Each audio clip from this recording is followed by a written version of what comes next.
Welcome to the Middle East Reports. I'm John Riley. On today's show, our focus is on the Iranian attack on Israel last weekend, its implications, and what could happen next. The Iranian attack was the largest single attack on a country at one time in history. Over 320 missiles and drones fired at Israel containing thousands of pounds of explosives meant to kill innocent people and to destroy the Jewish state. In the midst of this attack, God spared the Jewish state of any major damage and loss of life. 99% of the drones and missiles aimed at Israel were destroyed because of the Israeli defense shields and cooperation from a coalition of the United States, France, England, and for the first time ever, the Muslim-majority countries of Saudi Arabia and Jordan. We start our report today by hearing from Josh Reinstein in Jerusalem, the director of the Knesset Christian Allies Caucuses and president of the Israel Allies Foundation. He was a guest on Sandy Rios' show, Sandy Rios 24/7. He gave his assessment and reaction to the attacks last weekend. We did expect something, but nothing of this scope. I mean, this was the largest attack using missiles and drones in the history of mankind. But we were prepared for any scenarios. We were prepared for this attack. You know, a lot of this is used to manipulate people, saying that this is some sort of, land for peace or about the Palestinians. This isn't. This is a religious war. The Iranians want to bring about the coming of the 12th Imam. That's who they believe is the Messiah. And they believe that when he comes, Islam will rule the world. And they believe by destroying Israel and what God is doing in Israel, they can bring about this Islamic caliphate. And that's what this is all about. This has never been about peace or land for peace or the Palestinians or the Temple Mount or any of these things they use. They're trying to fulfill what they believe is prophecy, and they're doing it by trying to wipe Israel off the map. We have to understand that what we witnessed was a full miracle. What Ben Gurion once said, that if you don't believe in miracles in Israel, then you're not realistic. That's what we saw. This was a miracle of biblical proportion. They were sending ballistic missiles, which is like some of the biggest payload you can have, and we were knocking them out of the air just in the nick of time. So really, we can't just rely on the fact that this is going to happen again, and that's why it's so discerning to see that the U.S. is trying to stop us from retaliating from this mega attack that is unprecedented, really. We always talk about the Abraham Accords. We talk about the alliance with moderate countries against Iran, but this is the first time the world got to see it in action. We were obviously the American fighter pilots were at peak conditions, and they just did a phenomenal job. And Jordan also stepped in, and the United Kingdom. We got information from Saudi Arabia. So it was the first time not only that we were attacked by Iran, but it was the first time that we saw this coalition of moderate countries come together in defense of Israel. The Jewish people always know that we're always alone, and we always have to do it alone. And when that's not the case, it's always a pleasant surprise. We don't depend on it, but it was exciting to see it in action. When you're talking about suicide drones, you have 9 hours to prepare. It's a far flight from Iran to Israel, so I don't think people were more concerned about that. And then you have the cruise missiles, which take about 2 hours, which is also something that you can prepare for. You can be, people made sure that they had a bomb shelter nearby, that there's food and things like that. What was really scary was that they actually shot ballistic missiles, because then you only have 12 minutes to prepare, and they have big payloads. They're way bigger than the ones that we are used to from Hamas in Gaza, for example. So once the ballistic missiles were shot, we thought it was going to be, a very, very scary night. But again, really, God is always our Iron Dome, and He really stepped in and just completely knocked everything out of the sky. The fact that there were no casualties and no deaths is really, I think that's something they're going to be studying at West Point for the next 100 years. Here we had a situation where we had fighter pilots, F-35s, F-16s shooting down the suicide drones. We had Arrow 3 missiles taking out some of the ballistic missiles. We had Iron Dome. It was all in together. And then you have the shrapnel. I mean, there is shrapnel, of course, and that comes down on the civilian population. Sometimes the shrapnel's more dangerous than the actual missile, depending on where it blows up. So all these things come into play, and we're talking about hundreds and hundreds of incidents, over 300 attacks. It's no secret that we're completely against the Biden administration's position when it comes to Iran. He's let $100 billion in Iran sanctions relief since he became president, which allows Iran to spend money on these suicide drones and ballistic missiles, and including Hamas and Hezbollah.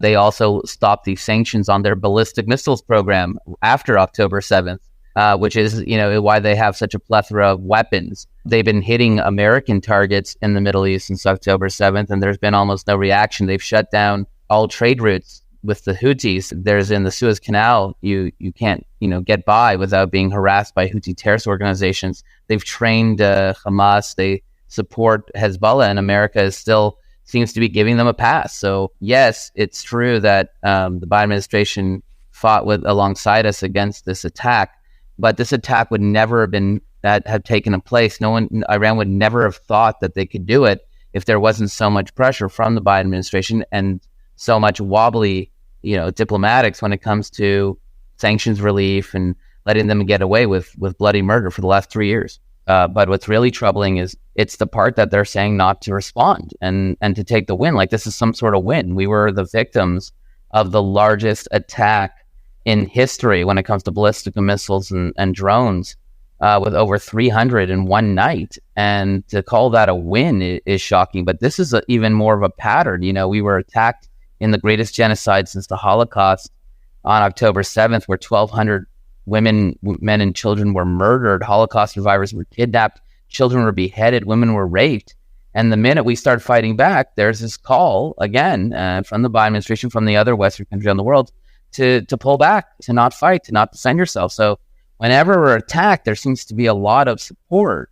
The minute we start fighting back, everyone is very angry at Israel. Like we're the only country in the world that doesn't have the right to defend ourselves. You have to say a few things about this. Number one, we have to really admire the brave American pilots who fought alongside Israel. That's not a small thing.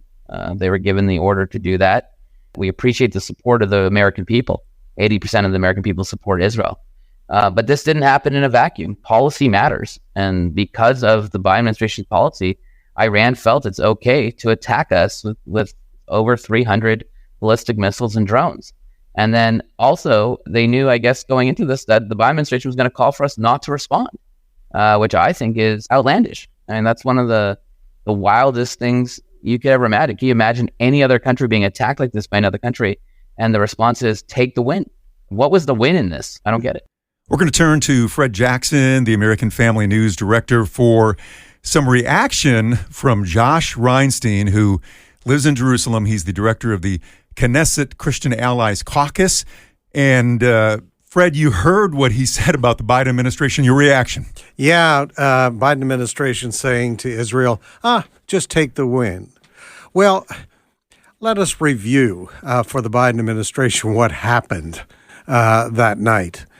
Iran, who for years is well known as saying they want to wipe Israel off the face of the earth, initiated an attack that included anywhere 300 drones, ground-to-air missiles aimed at the most populated areas of Israel. And according to the Biden administration, Israel's supposed to just sit back and do what? Wait for the next attack? And maybe have the United States help, maybe not. Here's the thing. We cannot be sure whether the Biden administration would actually help Israel the next time around. And there will be a next time unless Israel responds. Prime Minister Netanyahu has said in recent days that Israel and Israel alone will decide how it responds, not if it responds. It has to. Because Iran would only be encouraged, and Iran has to be encouraged by the Biden administration, some of the other European allies, in saying that Israel should step back now and just wait to see what happens next. The United States would not do that if, say, missiles were aimed at San Diego from somewhere in South America, or New Orleans, or Miami. I can't imagine an administration saying, well, we came under attack, we'll just kind of wait to see what happens with this. Jan Markell and others from Olive Tree Ministries have said, a lot of people in the West simply don't understand the mentality of how things work in the Middle East. Weakness is perceived as an opportunity to conquer. Some people here in the West may not understand that, but that is the thinking in the Middle East. Prime Minister Netanyahu has often said, we live in a rough neighborhood. Now that's kind of a almost a cute way of saying we live in a very dangerous place. We are surrounded, speaking of Israel, we are surrounded by people who want to wipe us off the face of the earth. Let's break it down for a few moments, John, to let's say you live in a neighborhood somewhere, USA, and surrounding you are people who are bound and determined to destroy your home and destroy you. The only way to deal with that is by force, by fighting back. It's like people want to break into your house. Are you simply going to say, because they failed one night to break into your house, I'll just wait? No, you would take measures to ensure and to shore up the security of your house. And this is the way we have to understand. But John, what's happening now, and we've talked a little bit about this before, and within 48 hours after October 7th, we saw pro-Palestinian demonstrations. Here we are over 6 months after October the 7th, and it's not only pro-Palestinian or described as pro-Palestinian demonstrations. We're now seeing pro-Hamas demonstrations on our university campuses. We are seeing pro-Iran demonstrations on our university campuses. Coupled with that is, destroy America sentiments.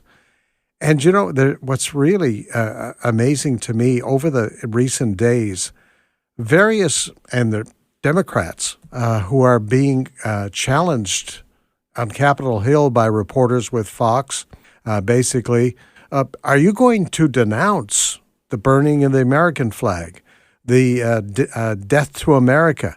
And they're not saying anything. John, that is kind of scary. When you have members of one political party that are not even willing to denounce what's being said about their own country. We're in a very different place right now in this country, the United States of America. It's interesting. We can have a discussion about why is it mainly young people that are doing this. The other question is, why are they? They're very organized. We had pro-Palestinian, pro-Hamas demonstrations on the Golden Gate Bridge in San Francisco recently. We had the demonstrations in New York and Chicago. And Fox did some investigation on this, and these people are financed. They're well organized. And in the Fox investigation, all of this, guess where the money is coming from, apparently? I can only imagine. Does the name George Soros ring any bells? Goes back to an organization that's under the umbrella of his organization. So this is what's going on. So these demonstrations, folks need to understand, it just isn't a bunch of kids getting together as an impulse at the student union building and saying, let's go out and do something. This is extremely well organized. And I think you're going to see this continue.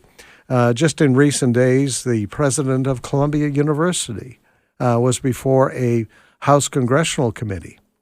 And she says, we're taking steps to protect Jewish students on our campus. But then she was asked about, what about the chant from the river to the sea? And she, once again, even though we have seen what has happened on Harvard and what happened to the president of Harvard, what happened to the president of Penn State, she in her response said, well, it depends on the interpretation of that. There is only one interpretation. From the river to the sea is the destruction of the nation of Israel. And why are people having such a difficult time trying to work their way around this and saying, well, maybe we're misinterpreting what they're saying? No, there is no misinterpretation. They believe Israel should be wiped off the face of the earth.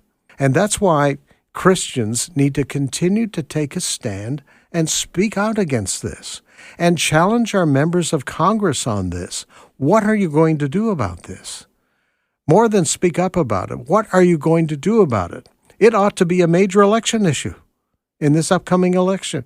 You ought to be holding your members of Congress, their feet to the fire, and say, where do you stand on this? And, I get a little tired of the free speech issue. Yeah, I'm all for free speech. We have a First Amendment in this country. But when that free speech crosses the line into hatred and into hate activity, into threats against people's lives, then it's gone too far. We wouldn't tolerate it for any other group, John. For an LGBTQ group that was the focus of a demonstration, and they feel, an LGBTQ person feels threatened and they are physically accosted in their place, I know governments would be speaking out against that. We would speak out against somebody being physically assaulted. But there seems to be this strange silence when it comes to Jewish students on campuses, when it comes to the nation of Israel. And John, it all comes back to, let's face it, it comes back to spiritual warfare. That's the only way you can explain this. Yeah, spiritual warfare and the enemy just wanting to destroy the plans and purposes that God has for the Jewish people and the covenant that God made with the Jewish people. Now, you mentioned people being silent. Of course, the Biden administration silent on the whole river to sea thing and anti-Semitism here in our country. And then recently, as I understand it, the House of Representatives passed anti-Semitism resolution on that particular phrase. And you had 43 Democrats say, nah, we're against that. I mean, it is a very, very unbelievable political environment that we live in here in this country.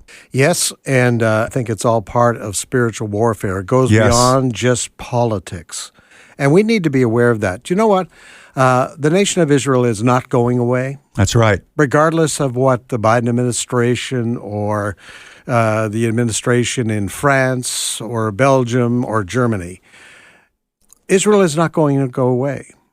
We have seen this since Israel was reconstituted as a nation in 1948. There's been a couple of challenges, we'll call it. And we have heard of stories of how God has intervened. God is not going to allow Israel to be destroyed. That's the bottom line and all.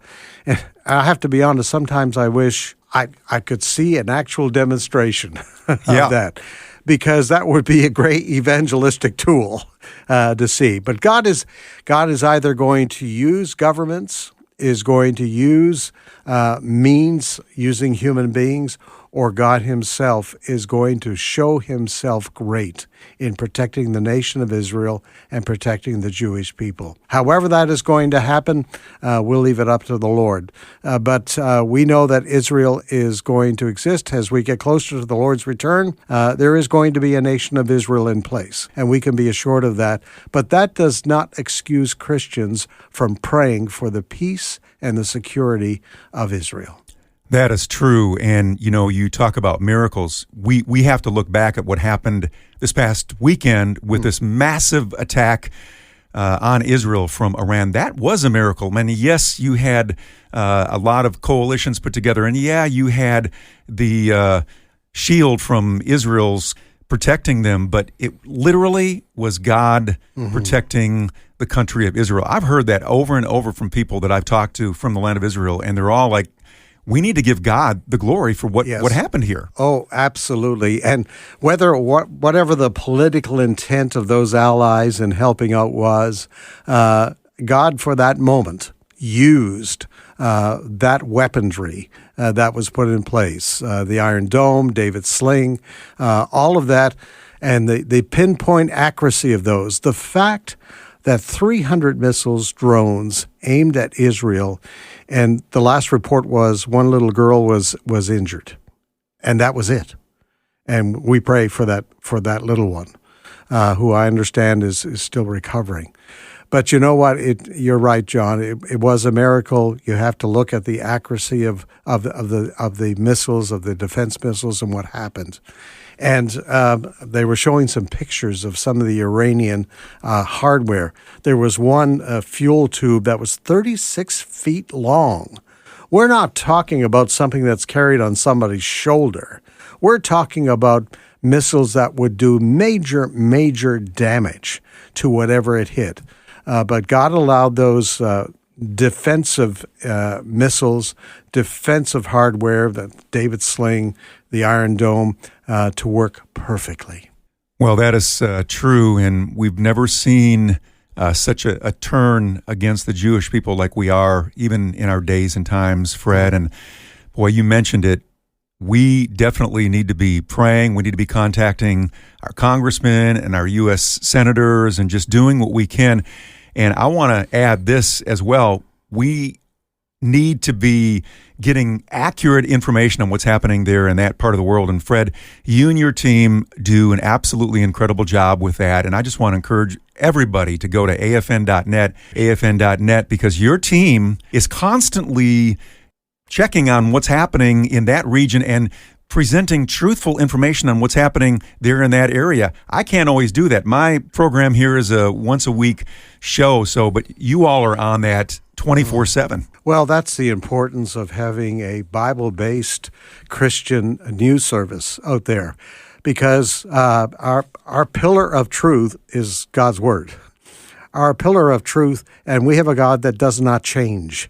We have a God who's made covenants with the Jewish people, and those covenants God will not break. So that's where we get our truth, is from God's Word. God doesn't change. He hasn't changed his mind about his people. He hasn't changed his mind. He brought Israel back into existence in 1948, and as I say, Israel will be a nation when the Lord returns.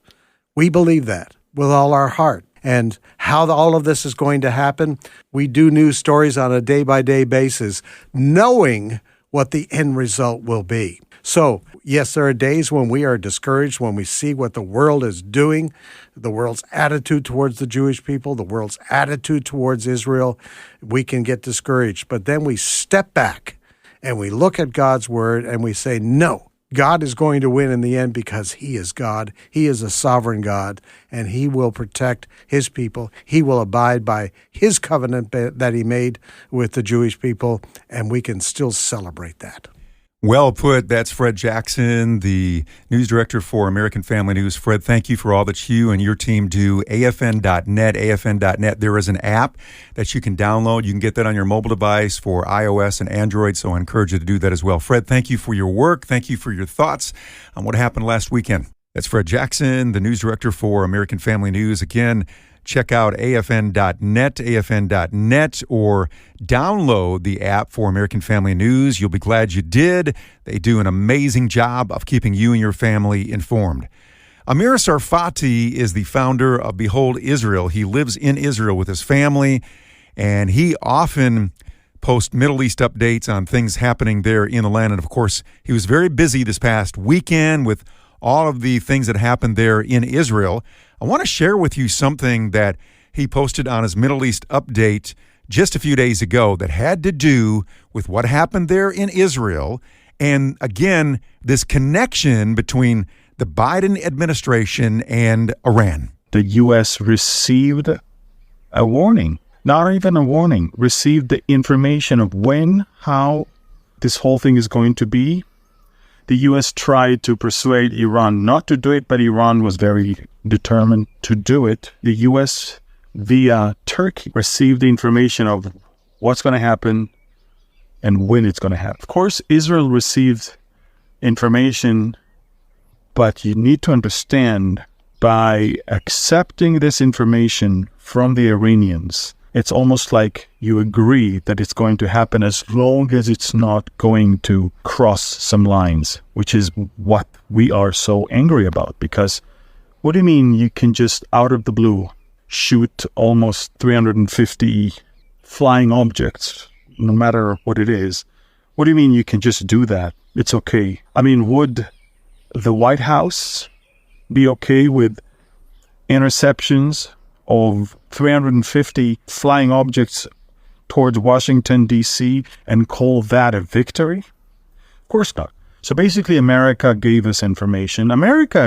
I have very mixed feelings, because on one hand, I'm very grateful for the collaboration with the Americans, but on the other hand, I'm furious that it was okay with the U.S. administration to allow the Iranians to do what they did, as long as it's going to stay within limits and not cross some lines. Almost 350 flying objects towards Israel, among which 100 120 ballistic missiles, drones, and cruise missiles. This was the largest drone attack in the history of planet Earth. Iran officially left the balcony, left the position of the spectator, and went down to the field to be a player in the war that we are having right now. Iran officially, for the first time, Iran attacked Israel. First time ever since Israel was born in 1948, Iran is attacking Israel directly. Now, how come Iran felt so comfortable doing that? Joe Biden. They knew that Biden will forbid Israel from striking back. They knew that he is not strong enough to somehow do something against them. They knew that this administration is always about negotiations, diplomatic solutions, all this nonsense. And even at the very end, when the White House issued a statement, they said that they're looking for a diplomatic response. Now, this is a language that only people in America and Europe can talk, not Middle Eastern. There is no diplomatic solution for a strike of hundreds of drones, hundreds of ballistic missiles, and hundreds of over 100 cruise missiles. There's no diplomatic response. The Iranians showed two things. They showed that A, their capabilities are not that great. B, they proved that the Israeli air defense system is phenomenal and that the coalition is something that already exists. So the Iranians woke up to the reality that nothing happened in Israel. Let's be in prayer. God is in full control. He's got it. Let's give him the glory and the credit. That's something very important to understand and to remember, that God has his covering over the land of Israel. If you want to connect with Amir Sarfati, you can go to beholdisrael.com, beholdisrael.com. And I want to encourage you to consider going to a very special Israel Summit that's happening in Nashville, Tennessee, May 28th through the 22nd, put on by the Israel Guys. They're going to have a lot of special guests there, and you are invited to stand with Israel. Find out more, theisraelguys.com. That's the Middle East Report. I'm John Riley. Thank you for listening. Please download a podcast of the show wherever you get your podcast, or you can download it from afr.net.